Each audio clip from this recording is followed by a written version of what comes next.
Hello friend, कैसे हो आप सभी लोग। आई होप आप लोग एकदम बढ़िया स्वस्थ होंगे। प्यारे बच्चों, आज के इस वीडियो में आप सभी लोगों को टॉप 3 सेंट्रल आइडिया कौन कौन से my mother at 66 keeping quiet a thing of beauty. जी प्यारे बच्चों, टॉप 3 सेंट्रल आइडिया को बताने वाले जो कि वेरी मोस्ट इंपॉर्टेंट क्वेश्चन है क्लास 12th वाले छात्रों के लिए। क्लास 12th वाले छात्रों के लिए वेरी इंपॉर्टेंट है। क्लास 12th का जो पेपर है वो 12 मार्च को होने वाला है। इंग्लिश का पेपर 12 मार्च को होगा। कितने मार्च को होगा प्यारे बच्चों? 12 मार्च को होगा।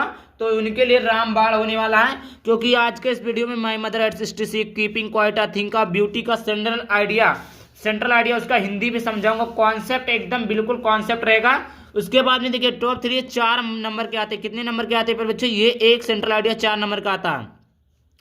अब ऐसा नहीं है कि 3 सेंट्रल आइडिया तो 12 नंबर का आएगा, नहीं। 3 सेंट्रल आइडिया दिया रहेगा, कोई एक सेंट्रल आइडिया आपको लिखना रहेगा।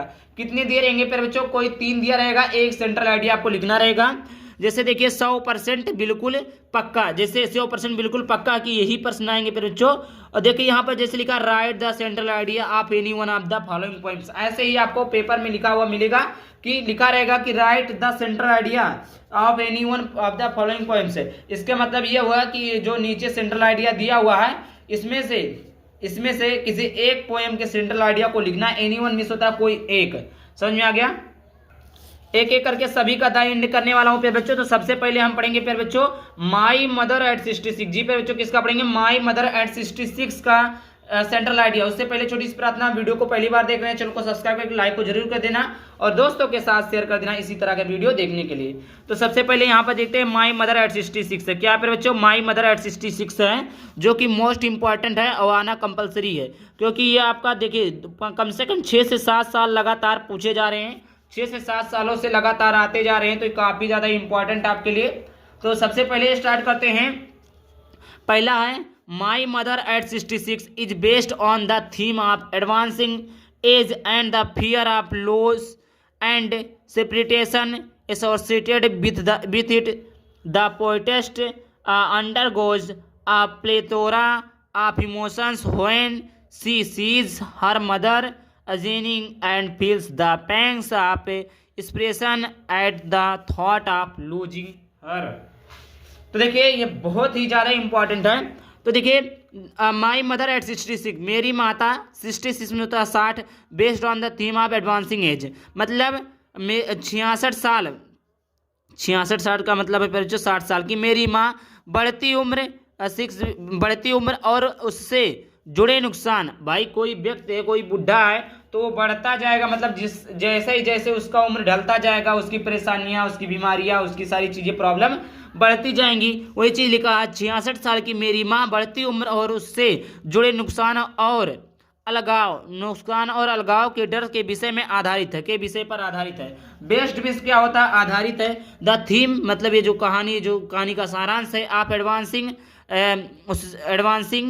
अलगाव age and the fear of lose and separation associate with it, मतलब 66 साल की मेरी माँ बढ़ती उम्र और उससे जुड़े नुकसान और अलगाव के विषय पर 66 आधारित है। फिर उसके बाद में लिखा है द पोएटेस्ट, मतलब काव्यत्री। पोएट होता तो कभी, पोएटेस्ट है तो काव्यत्री। Poetess undergoes a plethora of emotions when she her mother's against and feel the pangs of separation of at the thought of losing। और उसके बाद में कवियत्री जब अपनी माँ को बूढ़ी होती देखती, क्या है? कवियत्री जब अपनी माँ को बूढ़ी होती देखती एंड और फील्स द पेंग्स ऑफ, उसे खोने के विचार में अलगाव की पीड़ा महसूस करती, तो वह भावनाओं की अधिकता से गुजर जाती। भाई कोई भी सोचेगा कि मेरी माँ बूढ़ी हो जाएगी, मर जाएगी, एक दिन कुछ नहीं रहेगा, तो मतलब किसी भावनाओं के साथ कुछ दुखी सा फील होता है, ठीक, कुछ इमोशंस मतलब दुखी सा फील होता है। तो वही चीज़ें सोच रही है कि मेरी माँ जो है 66 साल की 60 साल की हो गई है और उसकी एज बढ़ने के साथ साथ उनकी परेशानियाँ दुख बढ़ रही है। उसके बाद में कवित्री जब अपनी माँ को बूढ़ी होती देखती है तो उसे खोने का विचार, मतलब हम उसको खो न दे। और ये तो भाई दुनिया का रीति रिवाज विधि का विधान है कि जो आया वो जाएगा। तो वही चीज़ है, वो इसी चीज़ को सोचकर वो दुख से परेशान है। अब आइए देखते हैं दूसरा कीपिंग क्वाइट का सेंट्रल आइडिया। कीपिंग मीन्स होता है silent mode. Keeping quiet central idea दूसरा क्या है बच्चों, कीपिंग कोई सेंट्रल आइडिया।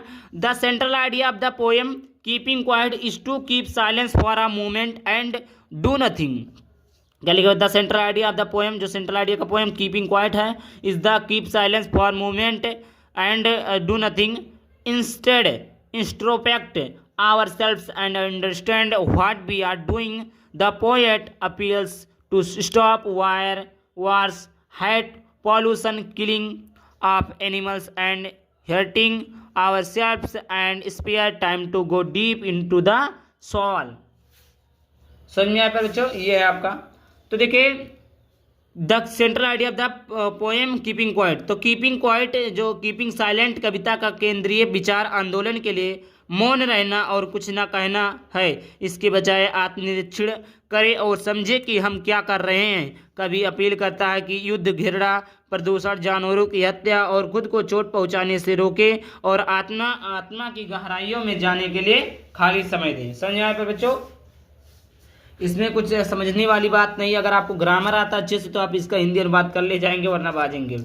ठीक, तो ये हो गया आपका कीपिंग क्वाइट का मोस्ट इंपॉर्टेंट सेंट्रल आइडिया, जो कि मैंने बता दिया है कि देखिए the central idea of the poem keeping quiet का जो सेंट्रल आइडिया, पोएम का जो सेंट्रल आइडिया है, to keep silence for a moment and do nothing, मतलब कुछ साइलेंट मोड के बारे में है, और डू नथिंग मतलब कुछ नहीं, कोई मूवमेंट नहीं कर रहा है, एकदम साइलेंट मोड में है।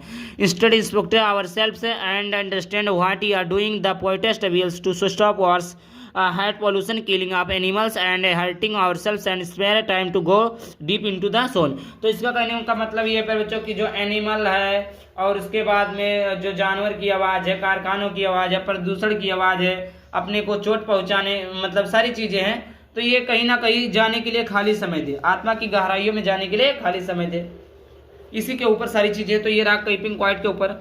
अब तीसरा सबसे ज्यादा most important, a thing of beauty. क्या पे बच्चों, a thing of beauty. The theme of the poem a thing of beauty, the happiness that a beautiful object provides never fades into nothingness, oblivion, but multiplies manifold whenever it returns to our mind. In the poem, the poet says that a thing of beauty is a joy forever, even in the midst of disease, suffering and disappointments of life। तो कविता का विषय सौंदर्य की वस्तु, एक सुंदर वस्त्र जो खुशी प्रदान करती है, वह कभी भी शून्यता में नहीं मिटती, बल्कि जब भी यह हमारे मन में लौटती है तो कई गुना बढ़ जाती है। कविता में कवि कहता है कि सुंदरता की वस्तु जीवन की बीमारी, कष्ट और निराशा के बीच भी हमेशा के लिए एक आनंद है। ये था आपका आई थिंक ऑफ ब्यूटी पर सेंट्रल आइडिया। काफ़ी ज़्यादा मोस्ट इंपॉर्टेंट सेंट्रल आइडिया था। तीन के तीन सेंट्रल आइडिया को हमने बता दिया है। कमेंट कीजिए अगला टॉपिक किस वीडियो पर चाहिए। तो आई होप वीडियो पसंद को लाइक करके और इस चैनल को सब्सक्राइब करना, टेलीग्राम को अवश्य ज्वाइन कर लेना फिर बच्चों।